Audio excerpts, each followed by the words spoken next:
অধ্যায় 5 হস্তিবিজ্ঞান পুথি ডক্টৰ সূৰ্যকুমাৰ বুঙা চুমু প্ৰশ্ন উত্তৰ মূল্যায়ক 1 পাঠভিত্তিক প্ৰশ্ন 1 হস্তিবিজ্ঞান পুথি শীৰ্ষক পাঠটি ক'ৰ পৰা সংগ্ৰহ কৰা হৈছে এইটো আহিছিল 2017 চনত উত্তৰ হস্তিবিজ্ঞান পুথি শীৰ্ষক পাঠটি যোগেন্দ্ৰ নাৰায়ণ বুঙা সম্পাদিত সূৰ্যকুমাৰ বুঙাৰ বিবিধ প্ৰবন্ধ নামৰ গ্ৰন্থখনৰ পৰা সংগ্ৰহ কৰা হৈছে।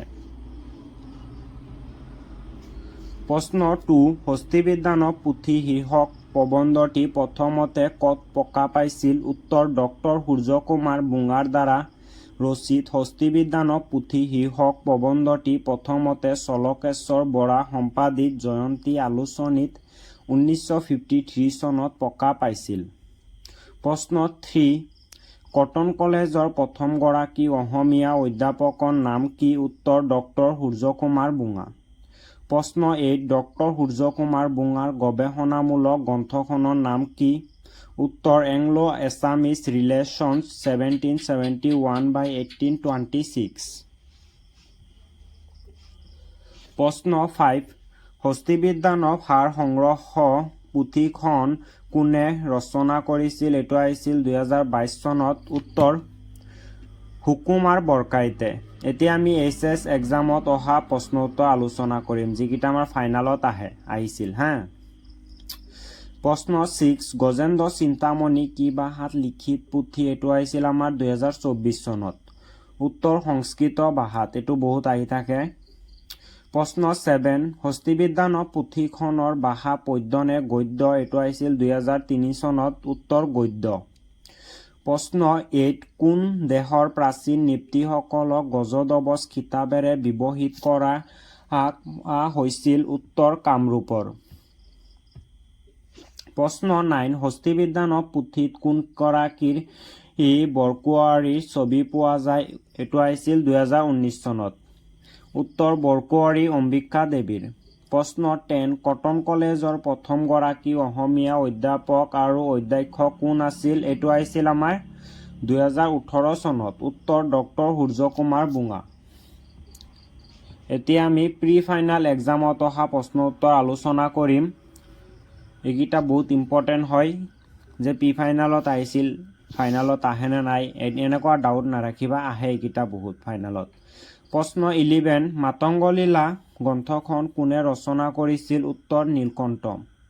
প্ৰশ্ন 12 কোনগৰাকী ৰজাৰ আদেশ অনুযায়ী হস্তিবিজ্ঞানৰ সাৰ সংগ্ৰহ গ্ৰন্থখন ৰচনা কৰিছিল উত্তৰ স্বৰ্গদেউ শিৱসিংহ মহাৰাজৰ। প্ৰশ্ন 13 গজদবজ খিতাপেৰে কাক বিভূষিত কৰা হৈছিল অলপ ওপৰত উঠাই দিওঁ উত্তৰ প্ৰাচীন কামৰূপৰ নৃপতিসকলক। প্ৰশ্ন 18 হস্তি আয়ুৰ্বেদ গ্ৰন্থখনিৰ ৰচক কোন উত্তৰ পালকাপ্য মুনি। প্ৰশ্ন 15 ফচু কি উত্তৰ ফচু হ'ল আহোম ৰজাই মূৰত পিন্ধা বস্তু বিশেষ।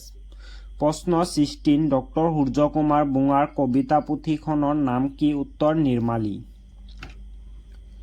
প্ৰশ্ন 17 আহোম স্বৰ্গদেউসকলৰ হীৰবস্তু কি বুলি কোৱা হয় উত্তৰ ফচু। প্ৰশ্ন 18 হস্তিবিজ্ঞান পুথিখন কাৰ আদেশ মৰ্মে সুকুমাৰ বৰকাইতে ৰচনা কৰিছিল উত্তৰ অসমৰ স্বৰ্গদেউ শিৱসিংহ মহাৰাজ আৰু বৰকোৱাৰী অম্বিকা দেৱীৰ আদেশ মৰ্মে সুকুমাৰ বৰকাইতে ৰচনা কৰিছিল। এতিয়া আমাক অৰ্থ লিখিব দিছে অৰ্থ লিখা। প্ৰশ্ন 19 গেছ খাই শব্দটোৰ অৰ্থ লিখা উত্তৰ গিজ গিজ বা প্ৰচুৰ বা ভৰপূৰ। প্ৰশ্ন 20 হস্তিবিজ্ঞান পুথি পাঠটোৰ লিখকগৰাকীৰ নাম লিখা উত্তৰ ডক্টৰ সূৰ্যকুমাৰ বুঙা। প্ৰশ্ন 21 জয়ন্তী আলোচনীৰ প্ৰথম সম্পাদক কোন আছিল উত্তৰ ৰঘুনাথ চৌধুৰী। এতিয়া আমি অতিৰিক্ত প্ৰশ্নত আহিম। প্ৰশ্ন 22 কিমান চনত ডক্টৰ সূৰ্যকুমাৰ বুঙাই পদ্মশ্ৰী সন্মান পায় উত্তৰ 1956 চনত। প্ৰশ্ন 23 অসম জীয়ৰী গ্ৰন্থখনৰ ৰচক কোন উত্তৰ ডক্টৰ সূৰ্যকুমাৰ বুঙা। প্ৰশ্ন 28 সূৰ্যকুমাৰ বুঙাই অসম সাহিত্য সভাৰ কোনখন অধিৱেশনৰ সভাপতি আছিল উত্তৰ শ্বিলং অধিৱেশনৰ। প্ৰশ্ন 25 ডক্টৰ সূৰ্যকুমাৰ বুঙাৰ চুটিগল্পৰ পুথিখনিৰ নাম লিখা উত্তৰ পহতমী আদৰ্শ বান্দাৰৰ প্ৰশ্ন উত্তৰ প্ৰশ্ন 26 অসম সাহিত্য সভাৰ শ্বিলং অধিৱেশনৰ সভাপতি কোন আছিল উত্তৰ ডক্টৰ সূৰ্যকুমাৰ বুঙা এতিয়া আমি প্ৰশ্ন 27ত আহোঁ সুকুমাৰ বৰকাইতে কাৰ আদেমতে হস্তিবিজ্ঞানক পুথিখন ৰচনা কৰে উত্তৰ অসমৰ স্বৰ্গদেউ শিৱসিংহ মহাৰাজ আৰু বৰকুঁৱৰী অম্বিকা দেৱীৰ আদেমতে প্ৰশ্ন 28 বৃহৎ সংহিতা ৰচক কোন উত্তৰ বৰা মিহিৰ প্ৰশ্ন 29 পালকাব্য মুনিৰ হস্তি আয়ুৰ্বেদ কি ভাষাত ৰচিত উত্তৰ সংস্কৃত ভাষাত এতিয়া আমি চমু প্ৰশ্ন উত্তৰত আহিম প্ৰতিটো প্ৰশ্নৰ মূল্যায়ক আছে 2 পাঠভিত্তিক প্ৰশ্ন 1 হস্তিবিজ্ঞানৰ সাৰ সংগ্ৰহ পুথিখন কোনে কেতিয়া ৰচনা কৰিছিল এইটো আহিছিল আমাৰ 2017 চনত উত্তৰ হস্তিবিজ্ঞানৰ সাৰ সংগ্ৰহ পুথিখন সুকুমাৰ বৰকাইতে অষ্টাদশ শতিকাত ৰচনা কৰিছিল প্ৰশ্ন 2 পুৰণি অসমীয়া সচিত পুথি দুখনৰ নাম কি উত্তৰ শংখচূড় বধ আৰু ধৰ্মপুৰাণ প্ৰশ্ন 3 হস্তিবিজ্ঞানৰ পুথিৰ চিত্ৰবোৰ কোনে অংকন কৰিছিল উত্তৰ দিলবৰ আৰু দুসাই প্ৰশ্ন 4 হস্তিবিজ্ঞানৰ পুথিত কোনকেইজন লোকৰ চিত্ৰ অংকিত হৈছে উত্তৰ হস্তিবিজ্ঞানৰ পুথিত গ্ৰন্থকাৰ দুজন চিত্ৰকৰ স্বৰ্গদেউ শিৱসিংহ আৰু বৰকুঁৱৰী অম্বিকা দেৱী আৰু তেওঁলোকৰ সন্তান উগ্ৰসিংহ কোঁৱৰৰ ছবি পোৱা যায় প্ৰশ্ন 5 হস্তি গ্ৰন্থ বুলিলে কি বুজা উত্তৰ হস্তি গ্ৰন্থ মানে হ'ল হাতী বিষয়ক পুথি অসমীয়া ভাষাত লিখা তেনে এখন গ্ৰন্থ হ'ল হস্তিবিজ্ঞানক প্ৰশ্ন 6 অসমীয়া হাতে লিখা দুখন সচিত পুথিৰ নাম লিখা এইটো আহিছিল আমাৰ 2024 চনত উত্তৰ শংখচূড় বধ হস্তিবিজ্ঞানক আৰু গীত গোবিন্দ প্ৰশ্ন 7 হস্তিবিজ্ঞানৰ পুথিখনৰ বিচিত্ৰ চিত্ৰকলাৰ বিষয়ে প্ৰশংসা কৰি যোৱা খ্যাতনামা পুৰুষসকলৰ নাম লিখা এইটো আহিছিল আমাৰ 2023 চনত উত্তৰ মহাত্মা গান্ধী পণ্ডিত জৱাহৰলাল নেহেৰু ডাক্তৰ ৰাজেন্দ্ৰ প্ৰসাদ প্ৰশ্ন 8 হস্তিবিজ্ঞানৰ পুথি শীৰ্ষক প্ৰবন্ধটি কোন চনত কোনখন আলোচনীত প্ৰকাশ পাইছিল এইটো আহিছিল আমাৰ 2022 চনত উত্তৰ ডক্টৰ সূৰ্যকুমাৰ বুঙাৰ দ্বাৰা ৰচিত হস্তিবিজ্ঞানৰ পুথি শীৰ্ষক প্ৰবন্ধটি প্ৰথমতে প্ৰকাশ পাইছিল চলকেশ্বৰ বৰা সম্পাদিত জয়ন্তী আলোচনীত 1953 চনত প্ৰশ্ন 9 বৃহৎ সংহিতা আৰু জয়স্তিলক গ্ৰন্থ দুখনৰ ৰচক কোন এইটো আহিছিল 2019 চনত উত্তৰ বৃহৎ সংহিতাৰ ৰচক হৈছে বৰা মিহিৰ আৰু জয়শ্তিলকৰ ৰচক হৈছে হোমদেৱ এইটো আমাৰ হোমদেৱৰ লগত যে আকাৰ লাগি আছে এইটো আমাৰ ভুল হৈ গৈছে এইটো কাটি দিবা হোমদেৱ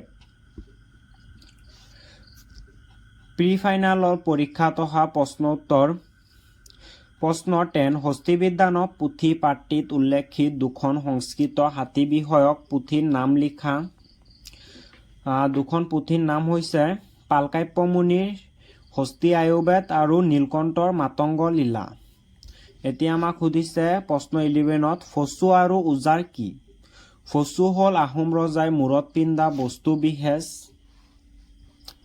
আনহাতে উজাৰ হ'ল চুৰিয়া বা ঠেঙাৰ তলত পিন্ধা পায়জামা প্ৰশ্ন 12 মোগলীয়া প্ৰথাৰ দুবিধ সাজপাৰৰ নাম লিখা উত্তৰ জামা আৰু উজাৰ প্ৰশ্ন 13 কোন দুজন যুটীয়া সম্পাদকৰ প্ৰচেষ্টাত জয়ন্তী আলোচনীৰ দ্বিতীয় সংস্কৰণ প্ৰকাশ পায় উত্তৰ কমল নাৰায়ণ দেৱ আৰু চক্ৰেশ্বৰ ভট্টাচাৰ্য এতিয়া আমি প্ৰশ্ন 14ত আহোঁ ডক্টৰ সূৰ্যকুমাৰ বুঙাৰ মতে অসমৰ কোনকেইটা জনগোষ্ঠীৰ মানুহৰ হাতী বিষয়ে ভাল জ্ঞান আছে উত্তৰ খামতি চিংফৌ নৰা ফাকিয়াল আৰু মৰাণসকলৰ প্ৰশ্ন 15 হস্তি পুথিৰ লগত মান্তৰা ৰজা কিদৰে জড়িত উত্তৰ মান্তৰা ৰজাৰ হাতী মৰিবলৈ ধৰাত ৰজাৰ বৰ চিন্তা লাগিল। এদিন পণ্ডিতে কাকত চাই বিধি দিয়াত হাতী মৰিবলৈ এৰিলে।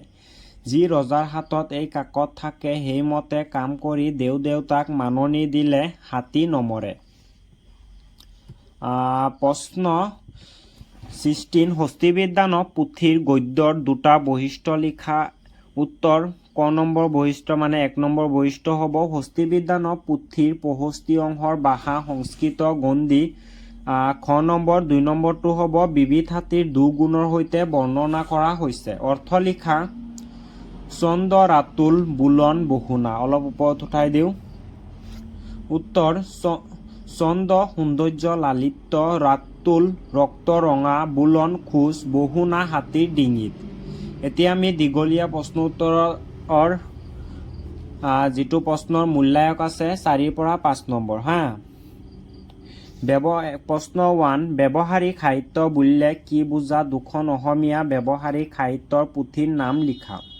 উত্তৰ মানুহৰ ব্যৱহাৰিক জীৱনৰ লগত জড়িত অন্য বস্তু, বাসস্থান অথবা জীৱ-জন্তুৰ গুণাগুণ, স্বাস্থ্য আদি বিষয় হিচাপে লৈ ৰচিত ব্যৱহাৰিক জ্ঞানৰ পুথিবোৰক ব্যৱহাৰিক সাহিত্য বুলি চিহ্নিত কৰিব পৰা যায়। ব্যৱহাৰিক সাহিত্য কবিতা, চুটিগল্প, উপন্যাস আদিৰ দৰে বিশুদ্ধ সাহিত্য নহয়। দুখন অসমীয়া ব্যৱহাৰিক সাহিত্যৰ পুথিৰ নাম হ'ল হস্তিবিজ্ঞান, সাৰ সংগ্ৰহ আৰু গোড়া নিদান। প্ৰশ্ন 2 সূৰ্যকুমাৰ বুঙাৰ সাহিত্য প্ৰতিভা সম্পৰ্কে আলোচনা কৰা।